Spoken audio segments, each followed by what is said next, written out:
Hey guys, Bryson here, and welcome to the Tommy Bryson Show. And you know, the stimulus checks just hit for a lot of people, and I'm on YouTube clicking around here and there, and I find this video with this very interesting thumbnail and title. And it says basically, do you not dare, don't you dare invest your stimulus money. And it caught my attention and I want to watch this video. So I said, why not make a video about this video that caught my attention? And yes, it is finance related, so why not go ahead and make this video? Now the lady is named Zeus Orman. I never heard about it before. I Googled her for like 10 seconds, finding she's basically like into finance and all that stuff. So sounds like she knows what she's talking about, but let's see exactly what this entire video is all about. Now, if you guys are new here, I post videos every single day. So make sure to go ahead and subscribe and hit the bell to get notified. On top of that, also destroying the like button. Without further ado, let's see exactly what this lady is talking about and why she does not want people to invest their money. Let's see. By the way, guys, I do have to say one thing here. I might agree with it if her advice is like, hey, instead of doing that, save that money to build a very quick emergency account. That way, if anything happens again, you're gonna be okay. But let's hear the entire thing. A lot of you are going to be getting a lot of money.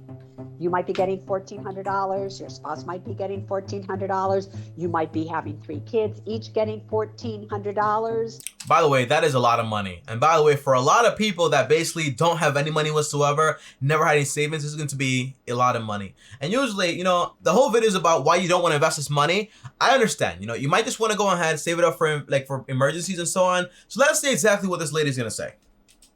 That is a lot of money. Why you should save your stimulus check. By the way, this is by CNBC plus ACORN. I used to love ACORN until they did that whole switch that cost me a lot of money, and I did not ever want to give control my entire portfolio to someone ever again. That's why today I use M1 Finance. Link down below if you want to copy exactly the way I invest. Hi everybody, Susie Orman here. Oh, Susie. I said Zeus. Why did I say that? Susie. Okay, awesome. Susie Orman. All right, got your name. I'm sorry. Okay, got your name. Better known as the world's personal finance expert. Many people like to call me the money lady. Oh, okay. You know, the more I learn about money and finance people inside of it, I know that basically I don't really know that many people. I know, for example, people that I'm interested in, but it's like such a big world out there.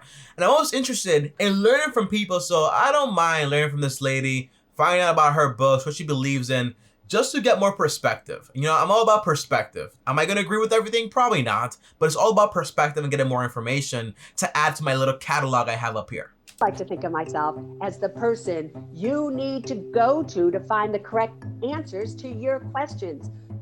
Okay. All right, Susie. A little too much there, but let's see. Do not rush, especially if you do not have a job yet and everything isn't rolling the way you want it to be. Do not rush to take that money and pay off your credit cards. Oh, yeah. I read this in a story, in a parable. It was on the richest man in Babylon, and the answer was that you need to have everything straight with you and a little foundation. That way, when you start paying off the credit card debt, you're good to go. But it makes no sense to start paying off all your debt, all this stuff, if you still are not like settled down, okay? Because you spend all this money on your credit card debt, great, right? You might be credit card debt free, but you don't have any income anymore, and that was the whole purpose of that money, right? So it's dangerous. So yeah, I agree with that advice, okay? So you kind of want to make sure you got a job, save it for emergencies and so on, but make sure also you don't spend it, because some people have very bad habits, and the habits say, hey, I got money in my bank account, I gotta go spend it. So just make sure you don't spend it on nonsense either. Very important. And by the way, a little trick and hack to that is basically just save the money in a separate account that you have no access to, and that way you don't get to spend the money whenever you want to. It's a little bit difficult to get that money out. That's what I usually used to do when I had very bad habits, to the point where I used to save money in a piggy bank that had no exit hole. The only way to get into it was to cut it open, and that made me think about twice before I actually cut into it. Pay down this, do that. You know, for years. Oh, so she has a whole different perspective. You know, I think 3 to 6 months is fair, honestly. 8 months is okay if you want to be a little bit more conservative, and 12 months is optimal if you want to be very conservative. But it's all about the person and the individual. It shouldn't take you more than 3 months to get back on your feet, like as getting a job and so on. Even during the pandemic, right? 3 months, all right, March, everything happened. March until you have March, you have April, you have June. It shouldn't take you that long to find something to actually do. That's usually the entire point, right? It shouldn't. But if you want more security, 12 months is optimum, because that way you have one whole year to kind of like outlast everything. But again, that's going to be a lot of money doing nothing. So it's all to you on how you want to do it. For me, I have 6 months. I'm fine with 6 months. Eventually, when I have like my wife and kids, I don't mind expanding it to 12 months. It's up to you, your temperament, and the risk level you actually have. But 3 months to get started, 6 months optimal, and 12 months ultra conservative. What happened last year? What happened? 3 months would have gone in 3 months. And then what would you have done? 6 months wouldn't have lasted you. And now it comes to pass that 8 months wasn't even enough. Yeah. You know, you have in life, you have those anomalies, right? Anomalies where a crazy thing happens. But even then, it took, you know, and I think it took like 3 months to get the first stimulus check like passed through. So that did help a lot of people. But you know what? You can do other jobs. And a lot of people, they lost their jobs. Yes, I understand that. But there's always something else to do to make income, you know, where that's Uber Eats. By the way, my friends made killings on Uber Eats this year, right? It's all about how much time realistically am I going to need to get back on my feet. And by the way, imagine if people did not get any stimulus, you know, but they had to, because basically it was government mandated to close on the whole state. So that's why that also happened. Keep that in mind. So I don't think you can have too much of an emergency fund. I agree. But it's all about buying your security. And again, that's also a personal situation. If you're okay with just 3 to 6 months, that's fine. If you want to expand it, 12 months is fine. But the most important thing is emergencies are great, but having like other sources of income is even more important. For a lot of people, they lost their job. But for some people out there, they actually made a lot more money, you know? So you got to have multiple ways to make money. Usually, that's going to be very powerful. We've now learned it's been approximately 1 year since the pandemic started. That is insane, right? Like a year ago, that's literally crazy. Like I remember, like we're in March, so like a year ago today, the market was literally crashing and people were going insane, right? And I was actually investing a lot of money. But yeah, time passes like this. That's why you have to be very objective about what you're doing, because you gotta be prepared for the worst things. It's called like, I think it's called like Morty's Law. Is it what's the name of the law? The law that basically says, hey, anything that can go wrong, Murphy's Law. Anything that can go wrong usually will go wrong. So you gotta be careful of that stuff, okay? Watch out. Be prepared for the bad things, and usually they'll stay away from your house. 12 months. And really, it's still going on. There are millions of you that still don't have your jobs back, especially women. We really took the hit. So All right. The whole women things and people taking hits. I think overall a lot of people took hits, especially people, for example, in not so great communities, for example, like the low poverty community and stuff like that. Yeah, people took hits overall. It was tragic for a lot of people. it's 12 months minimum is what I think you need. 12 months minimal, right? But then again, you're making this choice based on something that might happen like once in a lifetime, right? So it's kind of like, all right, I get your whole thing, Susie, here, but let's optimally understand the situation and the likelihood that's actually going to happen again. Again, it all depends on you and what you want to do. 3 to 6 months should be fine. 12 months if you actually want to be very conservative and so on. It's not that I disagree, but it's also understand that, hey, there was a, it's like saying, you know what, we had an earthquake, right? And it's like, this happens like every 100 years, right? No, I need to be ready for the next one, right? You know what I mean? It's like very small chance anything like this is ever going to happen again. You still want to be prepared, of course, but to a certain level, you also want to work on building your income also. Continue to pay the minimum on your credit cards or whatever it is, and just play it safe. I hate credit cards, man. I hate credit card debt. It's so terrible. You know, by the way, I can tell you should like read out a script or something like that. Like she's not talking like for herself and stuff like that. But overall, you know what my idea is here? Play it safe, you know. Pay the minimum on a credit card. The answer is, if you're not okay at all during the pandemic and during the whole thing, the best thing to do is just call the credit card company and tell them, hey, I don't have a job. Like I need some help here. The pandemic happened. People did that and they actually got their account frozen and didn't have to make any payments. So that would be my best advice right there. However, if they are going to keep charging you, paying the minimum is fine. And like getting yourself back on on your feet and so on, like build a little emergency account, like $1,000, but you gotta go out there and work some type of job, like Uber Eats or Litter and Pieces, whatever it is, to go out there and make money and get rid of it. Like credit card debt is no joke. Like paying 19% or 25% is no joke. It's no joke no matter what. I don't like it. And I've spoken, for example, to a few people already who have $20,000 in credit card debt, And when they make payments, literally, it all goes towards interest, and they don't make any payments actually towards capital. It can get insane. It's tragic. It's hard. I don't want that for anyone out there. Until your job has returned, things are back to normal, financially speaking, in your life. Until then, do not take that money and go and pay down your car. Do this.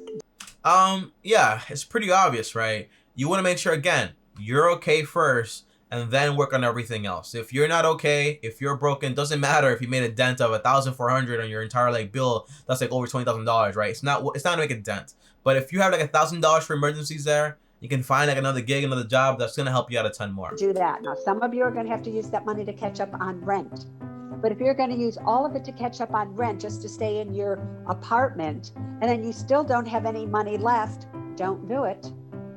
Yeah, it's a tough decision, right? It's tough, right? Because some families were really affected to the point where, you know, I can't work, I don't have anything.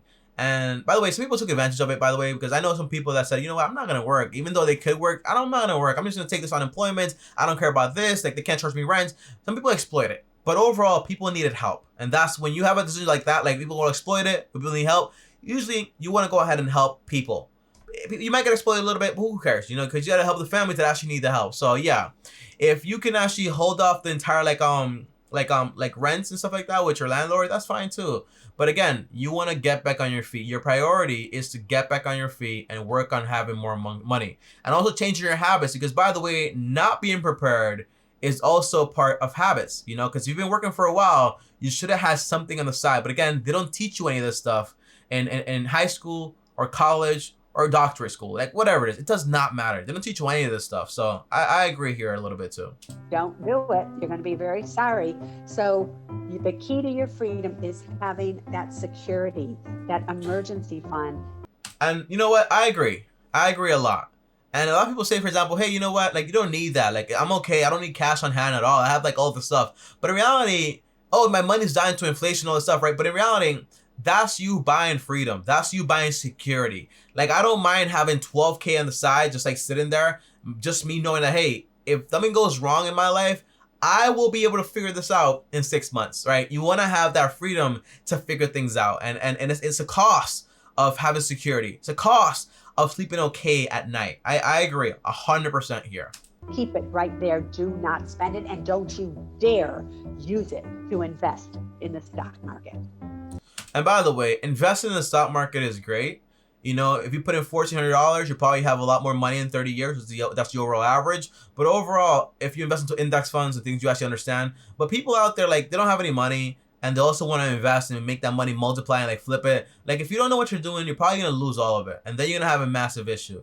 Just get yourself back on your feet. The key to wealth is not the stimulus check. It's not none of this stuff. It's just going to be your income. Your income is the number one thing that's going to guide you towards wealth. Because with an income, you control everything around you, right? That's the overall idea here. So income. You gotta fix that. And you also gotta fix the habits that you actually have when it comes to spending money. I agree, Susie.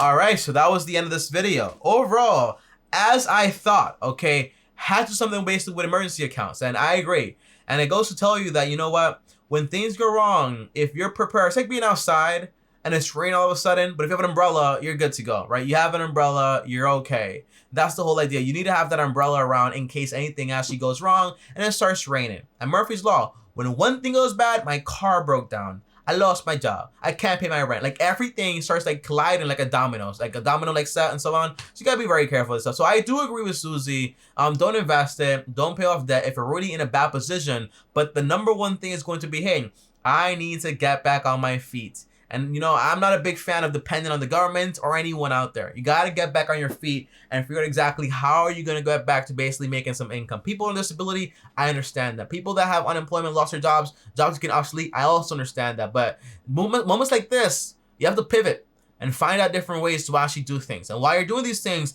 it's like a little memory, like burnt in your brain saying, hey, I remember this pain of not being able to make any money. I know hustlers, right, that was making a lot of money, and all of a sudden, pandemic hit, shut down, can't do anything. What do you do now, right? When times are good, be pessimistic, okay? Save money, invest money. When times are bad, well, your pessimism actually paid off during that time also. That's the whole idea, guys. I'll see you guys next time. As always, comment down below and let me know your thoughts. If you guys like this video here, well, like this video on top of that. Also, subscribe and hit the bell so you're notified. If you guys want to text me, well, join me on Patreon, link down below, or send me a DM on Instagram at Tommy Bryson. And before I go, make sure to go ahead and watch this other video on another reaction. And on top, look at my face right here. See you guys next time. And as always, peace. Well, see you guys tomorrow because I do post every day. Peace.